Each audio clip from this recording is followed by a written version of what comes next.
सच्चिदानन्दरूपाय विश्वोत्पत्त्यादिहेतवे तापत्रयविनाशाय श्रीकृष्णाय वयं नमः। परम मंगलमय परात्पर पारब्रह्म परमेश्वर अखिलेश्वर अनंत कोटि ब्रह्मांड नायक अकारण करुणा करने वाले भक्त वांछा कल्पतर नंद नंदन पीताम्बरधारी भगवान श्री कृष्ण के चरणों में कोटि सहस्राष्टांग प्रणाम करते हुए मित्रों, आज गुरु चरण से गुरु उपदेश से जो उपदेशों की श्रृंखला प्राप्त है मित्रों, उन्हीं में से श्री नामदेव जी के बचपन के भक्तिमय चरित्र के विषय में मैं आपसे निवेदन करता हूँ और अपनी वाणी रूपी पुष्प भगवान श्री कृष्ण के चरणों में अर्पित करता हूँ। मित्रों, बोले सच्चिदानंद भगवान की जय। मित्रों, श्री नामदेव जी बचपन में खिलौने से खेलते थे। आप खेल में ही भगवान की सेवा पूजा करते थे। वे किसी लकड़ी या पत्थर की मूर्ति बना लेते और फिर उसे बड़े प्रेम से कपड़े पहनाते, भोग लगाते, घंटा बजाते तथा आंख बंद करके मन में अच्छी तरह भगवान का ध्यान करते। वे जैसे जैसे इन कार्यों को करते थे, वैसे वैसे वे अत्यंत सुख पाते थे।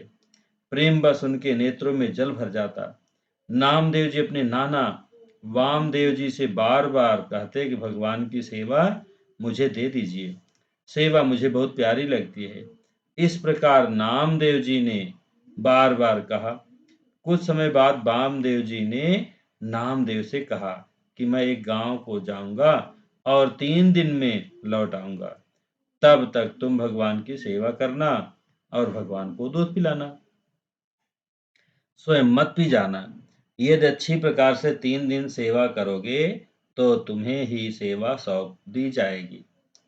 श्री नामदेव जी के हृदय में सेवा प्राप्त करने की लालसा बढ़ी। मित्रों, वे नाना जी से बार बार पूछते कि अभी आप गए नहीं। एक दिन नाना जी के बाहर गांव जाने का समय आ गया। वे चले गए। नामदेव जी ने अच्छी तरह देखभाल कर कड़ाही में 2 सेर दूध डाला और मन में निश्चय किया कि दूध को औटाकर अति उत्तम बनाऊं, जिससे प्रसन्न होकर प्रभु पी लें। श्री रामदेव जी के हृदय में प्रेम की बड़ी भारी उमंग थी। उन्हें चिंता भी थी कि सेवा में कोई त्रुटि न हो जाए। मित्रों, बालक नामदेव जी दूध हटाकर उसे एक सुंदर कटोरे में भरकर भगवान के समीप ले आए। दूध में इलायची और मिश्री मिलाई। दूध पिलाने की आशा से पर्दा कर दिया।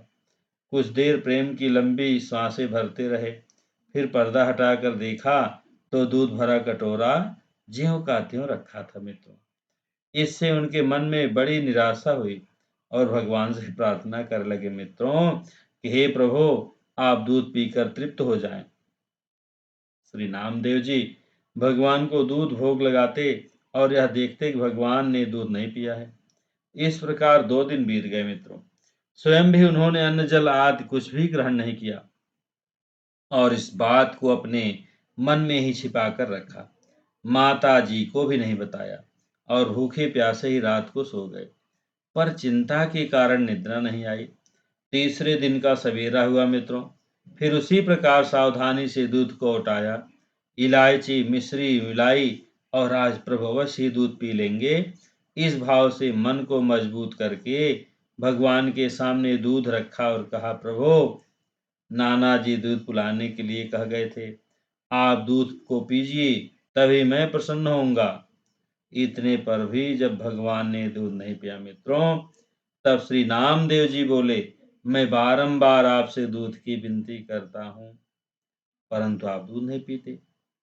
कल प्रातःकाल नाना जी आ जाएंगे और वे हम पर रुष्ट होंगे, फिर कभी सेवा मुझे नहीं देंगे। इसलिए ऐसे जीने से तो मरना ही अच्छा है।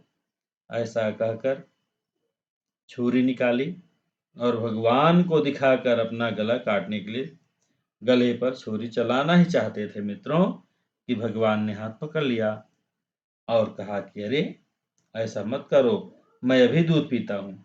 यह कर भगवान दूध पीने लगे।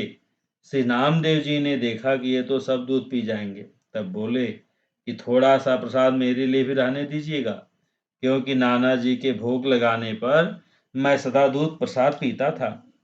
चौथे दिन वामदेव जी गांव से लौटकर आए मित्रों, और नामदेव जी से अच्छी प्रकार सेवा की या नहीं की, यह पूछा तो इन्होंने अत्यंत प्रेम रंग में भरकर दुग्धपान लीला का सारा वर्णन किया।